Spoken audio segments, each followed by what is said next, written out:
Hello Oak, welcome to your Sacred Grove reading. So you are a child of Oak if you were born between 27 degrees of Aries and 15 degrees of Taurus.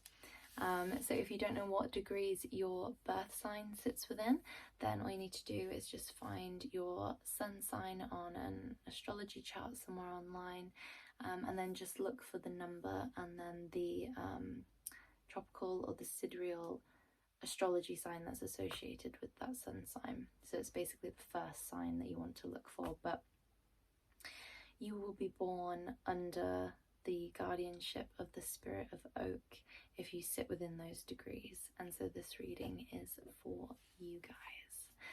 So a message please for my children of Oak.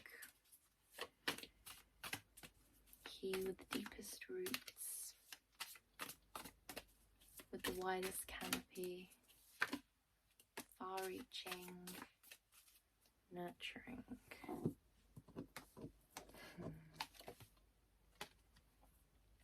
So your first card out is the Singer of Transfiguration.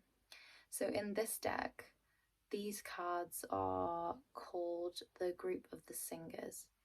And what that basically means is that when a card comes out that is situated within the singers group, we are looking at an energy that is far removed from the human experience. These are those deep, deep undercurrents of larger universal energies that pulsate through our human experience. So for example, love, healing, anger, intuition, freedom, all those really big archetypal feelings, emotions, energies that affect wide groups of people, and that is a part of the shared human experience. That is what these Singer cards speak to. And with the Singer of Transfiguration, we're basically talking about a huge rebirth, a massive comeback moment, bouncing back from something that you felt like you couldn't actually recover from. There's a real ignition, a reignition of passion, lust, longing, and desire for something. Maybe a lust and a longing to just live life again, to just take life by the horns and actually just experience it in your fullest expression, experience it to the point that your spirit feels ignited, right? It's like the lighter has been lit underneath the firework, and suddenly this huge expulsion of energy has just erupted from within you. So I want to say that actually you've been in this space of real slumber within yourself, almost like a hibernation, cocooning energy. And you felt very much within your own deep subconscious, in a place of almost darkness, but not darkness in the sense of like depression or anything like that, but just almost like you've been dreaming. You've been dreaming to try and find what it is that you're seeking, to actually, or even just to determine what it is that you're seeking, right? It's almost like you lost your lust or your passion for life. You'll get up and go in the morning and you felt very flat recently, but you've almost been acutely aware that it's not necessarily something that you need to worry about, but that in fact it is just a part of the natural ebbs and flows of the cyclical way of living, the seasons that we as humans are all a part of. You know, we all have our own winters, we all have our own summers, internally, emotionally, and spiritually. We all go through these different phases in our life, these different cyclical periods. And I feel like you have an acute awareness of that, or an acute understanding of that. And you have almost been in like this winter moment, this seed that has been just buried deep within the earth, germinating, ready to be reborn at the solstice, reborn and reignited. An initiation, an ignition has just been pulsated into your experience suddenly, and it's like Oak is suddenly ready to just get up and go. It's like you found your fire again. and you're now ushering in this period of external transformation, because you've rediscovered this lust for life, this desire, this longing suddenly, and now you're reverberating that out into your physical experience, because it's like, right, you've got another singer that's just come out as well. So you have two big universal energies that have popped out for you, Oak.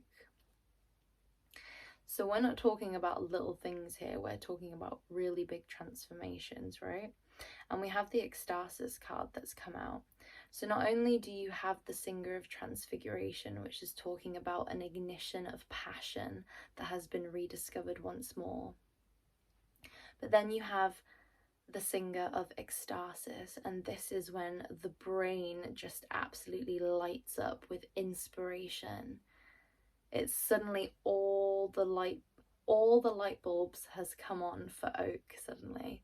All of the lights in the house are suddenly just turned on all at the same time. I'm like imagining this almost like a tower block that's just been dark for the longest time. It's like no one's been home, it's been sleeping, it's been abandoned to a degree, and suddenly all these lights, every single light on every single floor just ignites.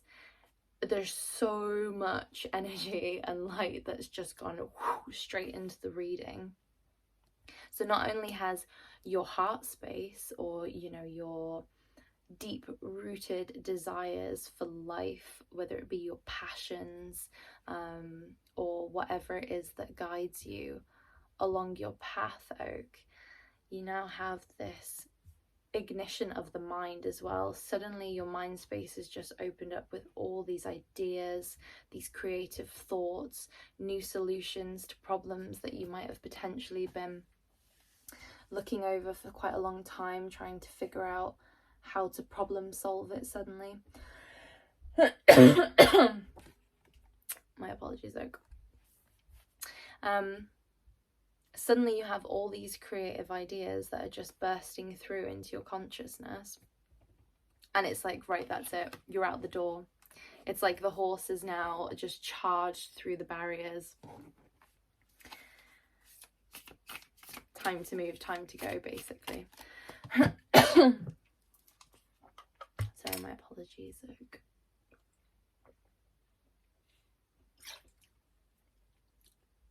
It's like the one day that I sat down and didn't make myself a nice cup of tea, because it's quite late right now.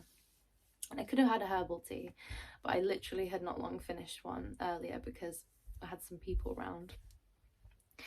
And now the one time that I haven't made like myself a nice soothing herbal tea, I just can't stop getting a dry throat and coughing. Because I was like this in Hawthorne's reading. So let's just take a minute, Oak. Catch your breath. Catch your breath for a minute.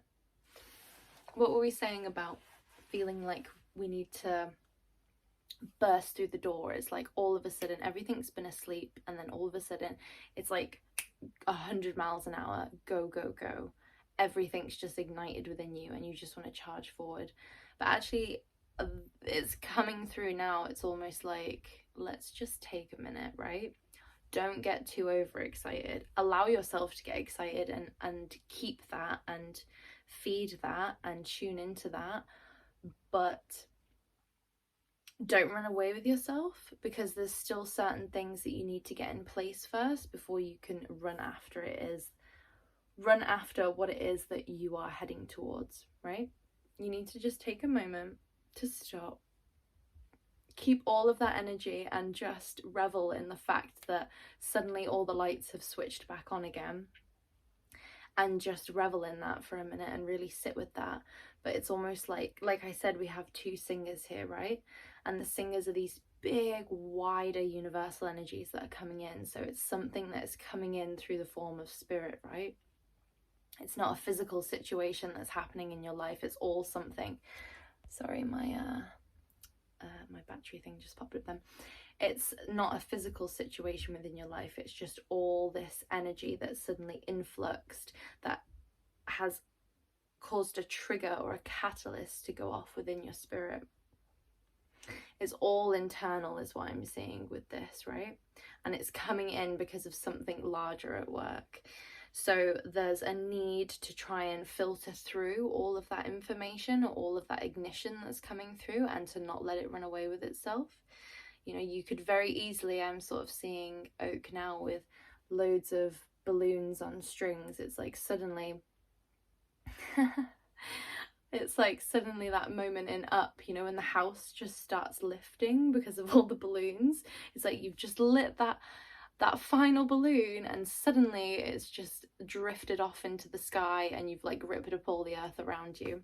Okay, there's a moment to just pause here, Oak, and to just check in with yourself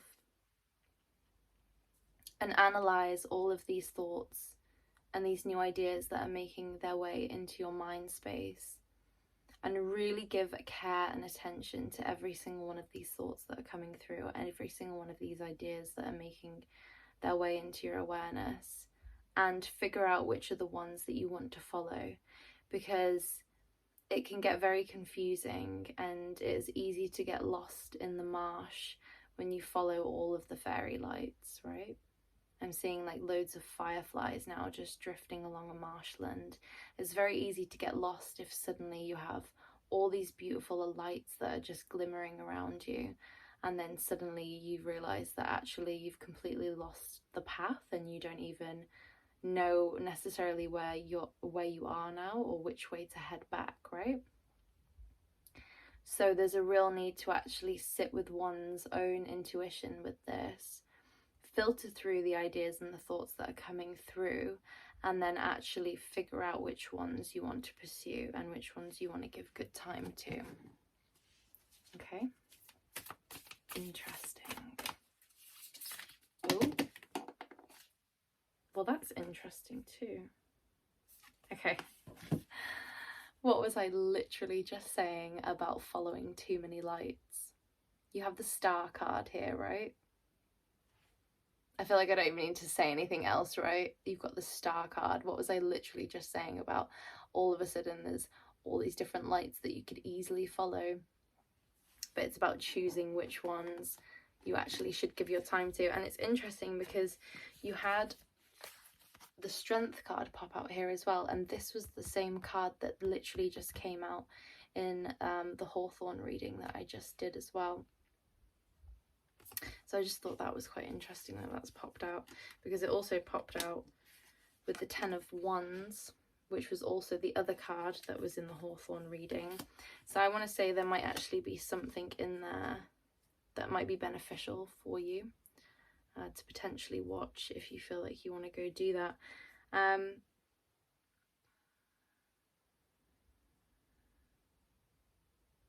But there's a clear splitting of a pathway here, right? It's almost like you're at this crossroads, Oak, where you can go either or, and that is why you need to really tune in to all these different stars and realize what star it is you want to follow, because it can get very confusing if you can't figure out the North Star in the sky when you were trying to use the stars to navigate, right? You can easily get lost in the landscape. So you need to find your North Star, Oak. You need to really sit with all of this big, big, big energy that's suddenly igniting within you.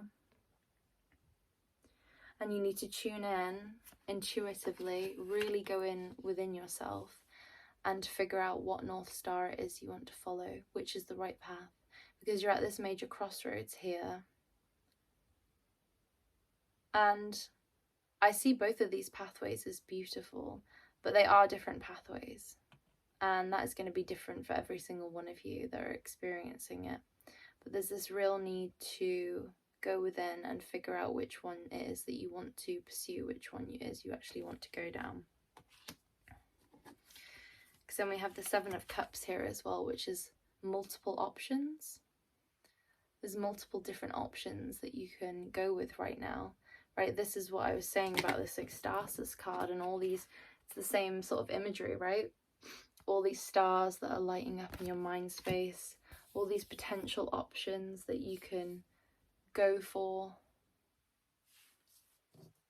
But in reality, you have to eventually, with the Seven of Cups, you have to pick one of them, right? You have to pick one of these cups to pour your water into. Otherwise, you just spread yourself too thin. And it's almost like if you don't really tune in and make that decision on which North Star it is you want to follow, like I said, you'll just sort of end up going around in circles, because we're going back to this imagery now of like being on the marshland, and you haven't just chosen one star to follow. You've instead just been sort of glamoured and followed all of the fireflies that are floating around, and that's just ended up taking you down all these different paths. And then suddenly you realize that you're completely disorientated and you don't necessarily know the way forward anymore. So there's this need to kind of pick one oak, and then pour your focus and your intention into that, right? Because if you do that and you pour your intention and your focus into this one star, this North Star, this pathway, this situation, however it's appearing in your life, that is how you will reap the most benefits. That is how you will create the biggest success out of it, because you would have channeled all of that energy into that one directed thing. And so you're about to make a choice very shortly, Oak. And don't have any fear that you'll make the wrong choice, because you won't. Because like I said, you have all this incredible larger energy that just flooded into the start of the reading. And what did I say right at the start of the reading, Oak? He who has the deepest roots and he who has the largest canopy. You're connected, Oak, and you don't need to fret or fear that you're not connected. You have deep, deep roots that go deep into the earth, and you have a big, tall canopy that reaches up to the stars. People born under Oak are so incredibly connected and intuitive that it's almost like you can't step a foot wrong, right? You're born under, some would argue, the wisest of all of the trees of the forest, right? The oldest one, a central point of the woodland. So you have some very, very deep wisdom that is guiding you and guarding you throughout your life, Oak. So don't fear that you're going to go wrong, but you must pause. You must pause when all of this energy is coming up for you and take your time, right? I mean, you probably will take your time anyway, because as an Oak child, you'll be a slow and a steady mover, and you'll be very sure-footed. So you will really think on things before you act on them. But I almost want to say that you have so much energy that's coming in from this Singer of Transfiguration. What did I say about this firework that's suddenly just being lit, and this big explosion coming through, that actually it almost might be an unusual feeling for you? And so you really need to just lean back into that Oak energy, deeply root yourself and connect in, and really take a moment to pause before moving forward and choosing that star to follow. Okay, Oak, I hope that was helpful for you. If you enjoyed this video, please don't forget to subscribe, and I hope to see you in the next Sacred Grove reading for those born under Oak. I wish you a beautiful week, and I'm sending you lots of love, and I'll see you in the next video.